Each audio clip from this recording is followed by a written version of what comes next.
Built in functions का हमारा topic चल रहा है और आज हम इसको इंशाल्लाह कंप्लीट करने की कोशिश करेंगे। ठीक है, तो पहला फंक्शन हम देख रहे हैं स्ट्रिंग कॉपी।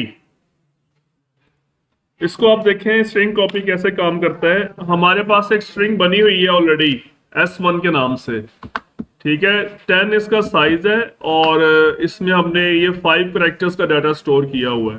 ठीक है, हम एक और स्ट्रिंग बनाते हैं S2 और इसको जस्ट हम डिक्लेयर कर रहे हैं, इनिशियलाइज नहीं कर रहे हैं। ठीक है, तो हम फंक्शन लगाते हैं स्ट्रिंग कॉपी का। अब इसमें क्या होता है कि इसके जैसे नाम से ही जाहिर है कि ये एक स्ट्रिंग का डाटा दूसरी स्ट्रिंग के अंदर कॉपी करता है। ठीक है, तो एक स्ट्रिंग आपकी सोर्स होगी, एक टारगेट होगी। सोर्स वो स्ट्रिंग है जहां से डाटा आना है और टारगेट वो है जहां कॉपी होना है। तो टारगेट पहले आएगी, सोर्स बाद में आएगी। तो इसमें हमने किस में कॉपी करना है? S2 में कॉपी करना है। और क्या कहां से डाटा लेके आना है? S1 से। सिंपल। तो ये कॉपी होने के बाद मैं दोनों स्ट्रिंग्स को प्रिंट कर देता हूं। पुटएस का फंक्शन यूज कर रहा हूं। आप जानते हैं पुटएस का फंक्शन क्या करता है। ये किसी स्ट्रिंग को प्रिंट करने के लिए इस्तेमाल किया जाता है। अल्टरनेट है ये सी आउट का, ओनली फॉर द स्ट्रिंग्स। सिर्फ स्ट्रिंग्स को प्रिंट करता है, बाकी न्यूमेरिक डाटा को प्रिंट नहीं करता। ठीक है, तो अब इसका आउटपुट देखें। अब S1 की वैल्यू भी वही उसने दी है, ये देखें आप। S1 की वैल्यू भी अहमद दी है और S2 की वैल्यू भी अहमद दी है। समझ आ गई? स्ट्रिंग कॉपी होने के बाद दोनों की वैल्यूज आइडेंटिकल हो गई हैं। ठीक है, फिर स्ट्रिंग कॉपी से अगला है string n copy.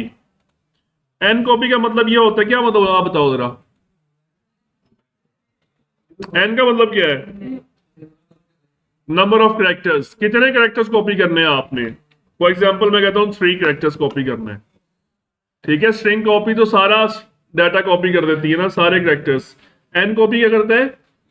Just a few characters, जितने आप बोलेंगे उतने। ठीक है, तो अब मुझे बताएं इसका आउटपुट क्या आएगा।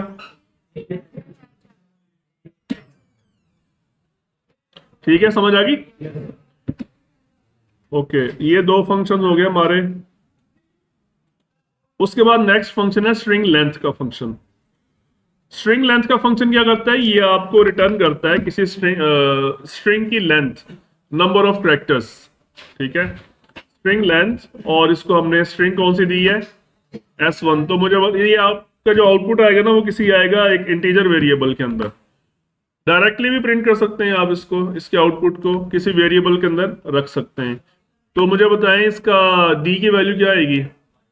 5। ठीक है, शाबाश। इसको प्रिंट करके देख लें आप। 5। समझ आ गई?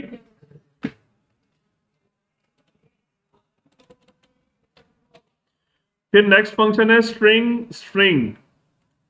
ये इस्तेमाल होती है, ये फंक्शन, किसी एक स्ट्रिंग के अंदर किसी दूसरी स्ट्रिंग को सर्च करने के लिए। फॉर एग्जाम्पल हम यहां पे लिखते हैं C++ is interesting, not for all. अब ठीक है, ओके, हमने इसमें एक स्ट्रिंग सर्च करनी है। फॉर एग्जाम्पल इज को सर्च करना है हमने कि क्या ये स्ट्रिंग इसके अंदर है। अब ये दो स्ट्रिंग्स हैं। अच्छा, ये जो 10 नहीं है, इसको साइज ज्यादा कर देते हैं, इसको हम 80 कर देते हैं। ठीक है, तो क्या ये स्ट्रिंग इसके अंदर है? वो कौन से इंडेक्स से स्टार्ट हो रही है? अच्छा, ये जो स्ट्रिंग स्ट्रिंग का फंक्शन है, ये आपको आई थिंक पॉइंटर रिटर्न करेगा। और पॉइंटर कल मैंने आपको समझाया था, कल हमने एक फंक्शन यूज किया था, उसके अंदर मैंने आपको पॉइंटर का कॉन्सेप्ट दिया था। तो जी बिल्कुल, ये पॉइंटर रिटर्न करेगा। तो हम एक पॉइंटर फंक्शन बनाते हैं वेरिएबल कैरेक्टर टाइप का, और फंक्शन कॉल करते हैं स्ट्रिंग स्ट्रिंग। और पहले वो स्ट्रिंग बताएं जिसके अंदर सर्च करना है आपने, S1 के अंदर। फिर वो वाली स्ट्रिंग बताएं जिसको सर्च करना है, S2। ये अपना रिजल्ट देगा आपको एक पॉइंटर वेरिएबल में, कैरेक्टर पॉइंटर वेरिएबल में। ठीक है, अभी हम सिंपली RES को प्रिंट करके देखते हैं इसमें है क्या।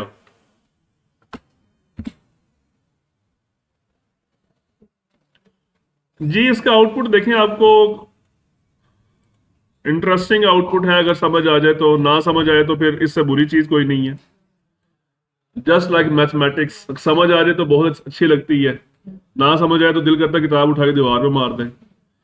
तो ये इसका आउटपुट ही आ रहा है, is interesting not for all.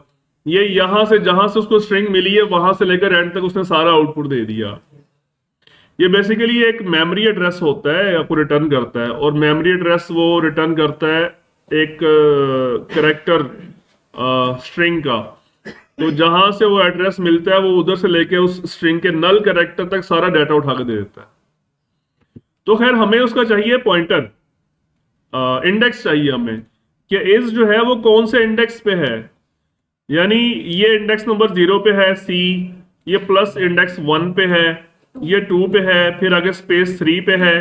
तो आई कहां से स्टार्ट हो रहा है? 4 से। तो हम, मुझे इसका आंसर इंडेक्स की टर्मिनोलॉजी में चाहिए। तो कल मैंने आपको इसका तरीका बताया था, जो रिजल्ट आया है उसमें से माइनस करें आप S1 को, जो स्ट्रिंग का बेस एड्रेस है वो माइनस करें अपने रिजल्ट से। अब देखें इसका क्या आंसर आता है। और ये मैंने इसकी टेक्निक समझाई थी आपको, ये हम ऐसा क्यों कर रहे हैं, कल मैंने डायग्राम के जरिए समझाया था आपको, ठीक है। क्या आंसर आया? समझ आ गई? अगर हम कोई ऐसी स्ट्रिंग इसमें सर्च करते हैं जो उसके अंदर है ही नहीं, फॉर एग्जाम्पल दिस, तो अब क्या आउटपुट आएगा? नल, नल पॉइंटर आएगा, ठीक है, समझ आ गई? ओके, ये स्ट्रिंग स्ट्रिंग हो गया। फिर स्ट्रिंग रिवर्स है। ये तीनों फंक्शन, बल्कि ये चारों फंक्शंस कंपैरेटिवली बहुत इजी हैं। सबसे पहले हम देख लेते हैं स्ट्रिंग रिवर्स, जैसे कि इसके नाम से जाहिर है ये क्या करेगा। फॉर एग्जाम्पल मैंने इसको किसके ऊपर अप्लाई कर दिया? S2 के ऊपर। तो अब इस S2 को हम प्रिंट करके देखते हैं, तो आपके ख्याल में क्या आउटपुट आएगा? TSI, जिसके करेक्टर्स को रिवर्स करेगा ये, ठीक है। ठीक है, समझ आ गई? और अगर हम इसको इस पे कर दें S1 के ऊपर, तब देखें क्या आउटपुट आता है।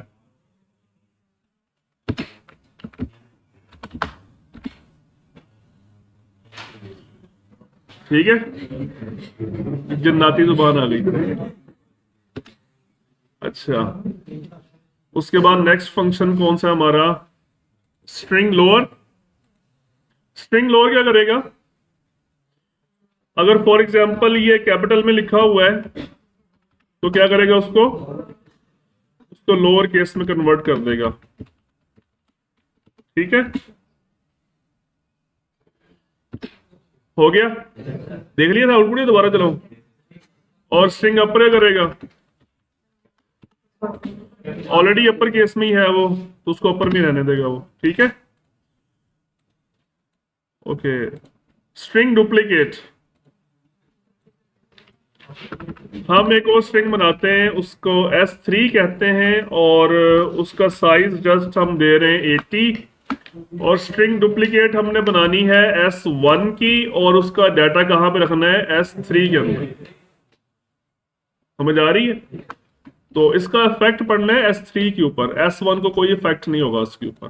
तो हम जस्ट S3 की वैल्यू, जो कि इनिशियली ब्लैंक है, आप देख सकते हैं मैंने जस्ट डिक्लेयर की है, मैंने उसको इनिशियलाइज नहीं किया।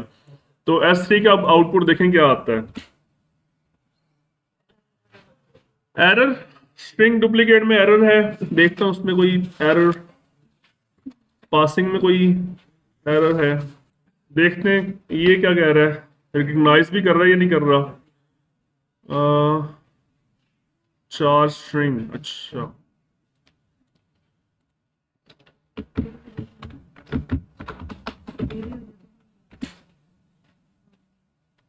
आप चल गया। ये जो स्ट्रिंग डुप्लीकेट का फंक्शन है, ये एक कैरेक्टर पॉइंटर रिटर्न करता है। तो इसलिए मैंने इसको स्ट्रिंग की बजाय क्या कर दिया, इसको मैंने कैरेक्टर पॉइंटर। तो अब हम, मुझे इसका जो S1 का डुप्लीकेट मिल गया है S3 के अंदर। वैसे यहां पे एक चीज आपको पता होनी चाहिए कि जो ये जो मैंने डिक्लेयर किया हुआ है ना, स्टार S3, टेक्निकली तो ये कैरेक्टर पॉइंटर है, लेकिन ये एज अ स्ट्रिंग भी यूज हो सकता है, ठीक है। अगर हम स्ट्रिंग ऐसे डिक्लेयर कर दें ये भी ठीक है, और स्ट्रिंग ऐसे डिक्लेयर कर दें ये भी ठीक है। ये टेक्निकली तो दोनों अलग अलग चीजें हैं, लेकिन अल्टरनेटिवली यूज होती हैं एक दूसरे के साथ, ठीक है। ओके, ये होगा डुप्लीकेट। उसके बाद है स्ट्रिंग सेट और स्ट्रिंग एन सेट।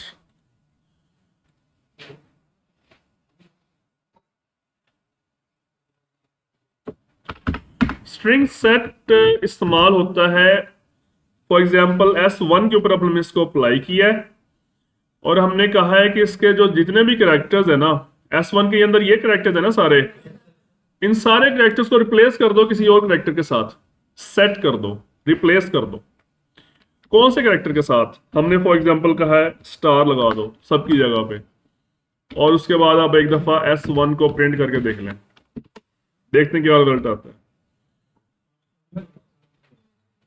ठीक है, पासवर्ड बन गया सारा, लेकिन ये इनफैक्ट आपका डाटा सारा चेंज हो चुका है, ये सारा डाटा डिलीट होके उसकी जगह पे स्टार्स आ गए हैं सारे। ठीक है, ये पासवर्ड में ऐसा नहीं होता, पासवर्ड में जस्ट डिस्प्ले पे आता है स्टार्स, बैकग्राउंड पे वही डाटा रहता है। लेकिन उस चीज को आप इंप्लीमेंट कर सकते हैं कि आप एक और स्ट्रिंग बना के उसकी डुप्लीकेट बना ले तीसरी स्ट्रिंग के अंदर, उसको स्टार्स कर दें और ओरिजिनल डाटा किसी और स्ट्रिंग के अंदर ही रहने दें, ऐसा आप कर सकते हैं। ठीक है, ओके। अब कौन बताएगा मुझे स्ट्रिंग एन सेट क्या होता है? ये आप खुद करेंगे। स्ट्रिंग एन सेट का मतलब है कि सारे कैरेक्टर्स रिप्लेस नहीं करने, फ्यू कैरेक्टर्स रिप्लेस करने हैं। ठीक है, ये आप लोग खुद कर लेंगे ना। उसके बाद ये 4-5 फंक्शंस और आ गए हैं। ये इनके शुरू में मेमोरी का प्रीफिक्स लगा हुआ है, MEM का, MEM स्टैंड्स फॉर मेमोरी का प्रीफिक्स लगा हुआ है, तो ये रिप्रेजेंट करता है किसी मेमोरी एरिया को, मेमोरी एरिया को, कलेक्शन ऑफ बाइट्स को। किसको रिप्रेजेंट करता है? Collection of bytes. उसको इन शॉर्ट हम एक वर्ड यूज करते हैं, बफर। बफर का जो इंग्लिश में अगर आप इसकी ट्रांसलेशन देखें तो इसका मतलब होता है आरजी जगह, कोई आरजी जगह। यानी मैं वो एग्जांपल दे देता हूँ कि मैंने यहाँ से लैपटॉप से कोई डॉक्यूमेंट प्रिंट करना है, वो मेरे पास यहाँ पे हार्ड डिस्क में सेव है, मैं यहाँ पे उस डॉक्यूमेंट को ओपन करके प्रिंट की कमांड देता हूँ, तो वो डाटा जाएगा प्रिंटर के पास। प्रिंटर के पास भी एक थोड़ी सी एक मेमोरी होती है, जैसे इसके पास रैम है ना, उसके पास भी एक छोटी सी रैम होती है। ये मेरा सारा डॉक्यूमेंट चला जाएगा उसकी रैम के अंदर, लेकिन दरमियान में इन दोनों के दरमियान में एक जगह आती है, वो उस जगह को हम कहते हैं बफर। देखें, ये आपका सोर्स है लैपटॉप की मेमोरी, और वो प्रिंटर है टारगेट मेमोरी, यहां से डॉक्यूमेंट जाना है प्रिंटर के अंदर। ठीक है, वो बफर कोई हवा में नहीं होता, उधर प्रिंट लैपटॉप के अंदर ही होता है। ठीक है, वो रैम से बफर में डाटा जाएगा और वहां पे वेट करेगा। वेट किस चीज का? कि प्रिंटर रेडी है डाटा एक्सेप्ट करने के लिए, क्योंकि बिकॉज प्रिंटर के पास हाई स्पीड प्रोसेसर नहीं है, वो वेट करता, मतलब उसके पास ऑलरेडी अगर डाटा पड़ा हुआ है ना, तो वो इसको बोलेगा लैपटॉप में वेट करो, बफर में डाटा रख दो, मैं इसको बाद में खुद उठा लूंगा। तो प्रिंटर जो प्रोसेसर है इधर से डाटा भेज के फ्री हो जाता है, बफर में आ जाता है, फिर वो प्रिंटर जब रेडी होता है तो वो बफर से डाटा उठा लेता है। मतलब buffer is just a temporary area जहां पे कुछ देर के लिए डाटा रुकता है। ठीक है, तो लेकिन वो प्रिंटर खैर कोई मिनटों के लिए या घंटों के लिए वेट नहीं करवाता उसको, पाकिस्तानी रेल्स की तरह नहीं होता, ट्रेनों की तरह कि उधर दो दो घंटे वेट कर रहा है एरिया। पर जो ट्रेनों का जो प्लेटफॉर्म होता है वो भी एक बफर एरिया ही होता है एक तरह का, कि जहाँ पे वक्ती तौर पे आप रुक के फिर आगे ट्रेन में सवार होना होता है आपने। ठीक है, तो वो with in nano seconds data उठा लेता है अपना, बफर को क्लियर कर देता है। तो बफर कहते हैं मेमोरी के उस एरिया को जहां पे वक्ती तौर पे कुछ डाटा रखा जाता है टेम्परेरीली बेसिस पे। ठीक है, तो हम इसमें ये जो 5 फंक्शंस हैं, ये बफर के जो मेमोरी बाइट्स होते हैं उसके ऊपर ये पांचों फंक्शंस काम करते हैं। ठीक है, तो सबसे पहले बफर एरिया बनाएंगे कैसे? हम यहाँ पे जैसे स्ट्रिंग बनाते हैं वैसे ही बनाएंगे। ठीक है, फॉर एग्जाम्पल मैंने यही स्ट्रिंग है हमारी, इसी को हम कह लेंगे हमारा बफर एरिया है S1, because it is a collection of bytes. Buffer क्या होता है? कलेक्शन ऑफ बाइट्स है ना, तो ये मेरे पास सारे बाइट्स ही हैं सारे, इसमें जितने भी इसकी लेंथ है ये नंबर ऑफ बाइट्स ही हैं सारे। ठीक है। हर करेक्टर मेमोरी के अंदर जब जाता है तो 1 बाइट लेता है। यहाँ पे फिलहाल तो सारे अल्फाबेट्स ही हैं, लेकिन इसमें ये देखें ये स्पेशल सिंबल्स भी हैं, ये कॉमा है, इसमें डिजिट्स भी आ सकते हैं, इसके अंदर नॉन प्रिंटिंग करेक्टर्स भी आप यहाँ पे लिख सकते हैं आस्की कोड्स की शक्ल में। ठीक है, तो ये आपका एक तरह का बफर एरिया के तौर पे एक्ट कर सकता है ये। ठीक है, अब हम पहला फंक्शन कौन सा है, मेमोरी 4। ये मेमोरी 4 का फंक्शन क्या करता है, ये इस्तेमाल होता है किसी एक बफर एरिया में कोई एक कैरेक्टर सर्च करने के लिए। फॉर एग्जांपल कैरेक्टर कौन सा सर्च करना है, वो हम कहते हैं इसके अंदर देखो प्लस है या नहीं है। ठीक है, तो सबसे पहले लिखें आप वो बफर एरिया जिसके अंदर सर्च करना है, उसके बाद वो कैरेक्टर जिसको सर्च करना है, और ये आपको रिटर्न करेगा एक पॉइंटर। पॉइंटर ये रिटर्न करेगा आई थिंक वॉइड टाइप का। व्हाट इज वॉइड, नथिंग, शाबाश। ये देखें जब आप इसको पैरामीटर साइन कर रहे होते हैं ना, ये थोड़ी सी हेल्प भी दे रहा होता है, ये देखें ये दे रहा है हेल्प। ये क्या लिखा है शुरू में, वाइड स्टार, मतलब ये वाइड पॉइंटर रिटर्न करेगा। अब ये आप लोगों के लिए एक नई बात सुनेंगे आज कि वाइड का हम कहते हैं कि वाइड का मतलब क्या होता है, nothing, no data type. In fact वाइड बिजाते खुद एक डाटा टाइप है सारी लैंग्वेज में। ठीक है, इसका मतलब क्या होता है कि ऐसा इसमें किसी भी किस्म का डाटा आ सकता है, वॉइड का मतलब ये है। ठीक है, तो इसके लिए हम एक ये देखें वॉइड टाइप का वेरिएबल बन रहा है। ठीक है, और इसका ये पॉइंटर बनाया हमने वॉइड टाइप का, तो इसके अंदर एक मेमोरी एड्रेस आएगा। किसका मेमोरी एड्रेस आएगा, प्लस का। ये प्लस इस स्ट्रिंग के अंदर कहां पर है, किस जगह पर है, प्लस अब 2 दफा आया है, तो ये किस वाले प्लस का, पहले वाले का, फर्स्ट अकरेंस का। तो आप इसको वैल्यू प्रिंट करके देख लें, आप देखते हैं इसका आउटपुट क्या आता है। एरर, क्या एरर है, टू फ्यू आर्गुमेंट्स। हाँ, ये एक और चीज बतानी होती है इसके अंदर, एक और चीज बतानी होती है कि आप देखें स्ट्रिंग का तो पता होता है ना कि ये उसका नल कैरेक्टर जहां पे मिला वहां पे स्ट्रिंग एंड हो रही है। अब ये डिफरेंस देख लें आप स्ट्रिंग का और बफर का। स्ट्रिंग ये इसका मिलता जुलता हमने फंक्शन किया था स्ट्रिंग फंक्शंस के अंदर, जहां पे वो स्ट्रिंग के अंदर किसी कैरेक्टर को फाइंड करता है। जस्ट हम स्ट्रिंग देते हैं और आगे कैरेक्टर देते हैं, उसको फाइंड करके हमें आंसर दे देता है। लेकिन ये बिहेव कर रहा है एज अ बफर, तो हमें ये भी बताना पड़ेगा कि कितने बाइट्स तक सर्च करना है आपने। फॉर एग्जाम्पल हम कहते हैं 5 बाइट्स तक सर्च कर लो, स्टार्टिंग फ्रॉम S1। S1 कहां से स्टार्ट हो रहा है, C से। 5 बाइट्स कहां तक बनते हैं, यहां तक। ये कैरेक्टर्स को आप बाइट्स ही समझें। ठीक है, तो 5 बाइट्स के अंदर ढूंढो प्लस है कहीं पे, और अगर है तो उसका एड्रेस बताओ क्या है। ये है जी एड्रेस। ये इस टाइम आप रियल फिजिकल मेमोरी एड्रेस देख रहे हैं आप, रैम का। ठीक है, ये हेक्साडेसिमल नोटेशन में होता है 61FDC1। ये 0x का मतलब क्या होता है कि this is not a normal value, this is a memory address. 0x का प्रीफिक्स जहां पे लगा हो उसका मतलब क्या होता है कि this is a memory address. तो आप इस वक्त ये फिजिकल मेमोरी एड्रेस देख रहे हैं आप। ठीक है, 5th सेमेस्टर में आप जाएंगे, अगर आप इंशाल्लाह पहुंचेंगे, आप सब लोग पहुंचे मेरी दुआ है, उसमें आप एक सब्जेक्ट पढ़ेंगे computer architecture and assembly language. उसमें आप फिजिकली मेमोरी को व्यू करेंगे, कि उसके अंदर एड्रेसेस भी सारे देखेंगे आप। वैसे तो यहां पर भी देख सकते हैं, और उसके अंदर आप सीपीयू को भी इंटरनली देखेंगे, सीपीयू के अंदर क्या चल रहा है इंटरनली। ठीक है, ओके, ये आपका फंक्शन हो गया। उसके बाद मेमोरी कंपेयर, ये बिल्कुल स्ट्रिंग कंपेयर की तरह काम करता है। मेमोरी कंपेयर बिल्कुल स्ट्रिंग कंपेयर की तरह काम करता है। डिफरेंस क्या है, वहां पे था स्ट्रिंग, यहां पर है बफर। ठीक है,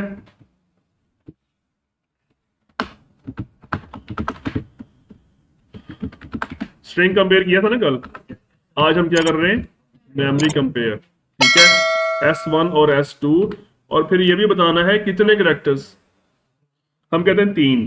ठीक है, तो इसका आंसर आएगा, आई थिंक इंट में आंसर आएगा इसका। जी, इंट में ही आएगा। तो अब मुझे बताएं, अगर मैं डी की वैल्यू प्रिंट करूं तो मुझे क्या आंसर मिलेगा? 0। शाबाश।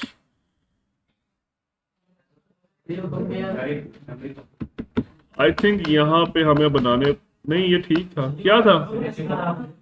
अच्छा, दोनों S1 हो गए।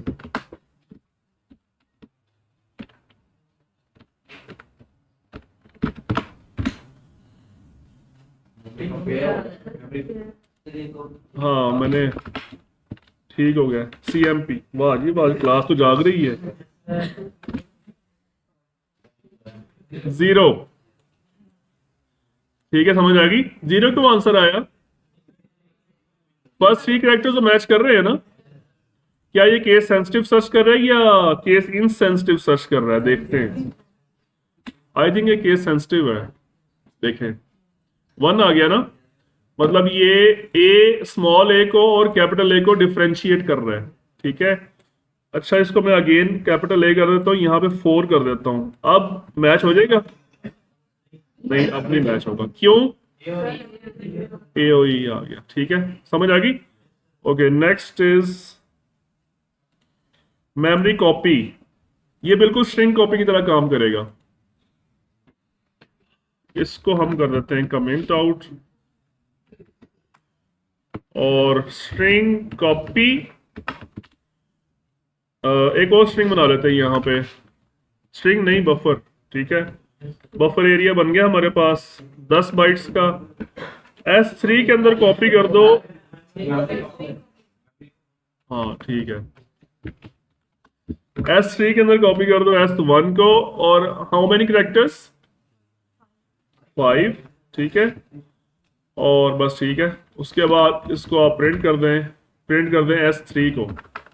ठीक है, S1 को भी देख लेते हैं, उस पर कोई इफेक्ट तो नहीं हुआ।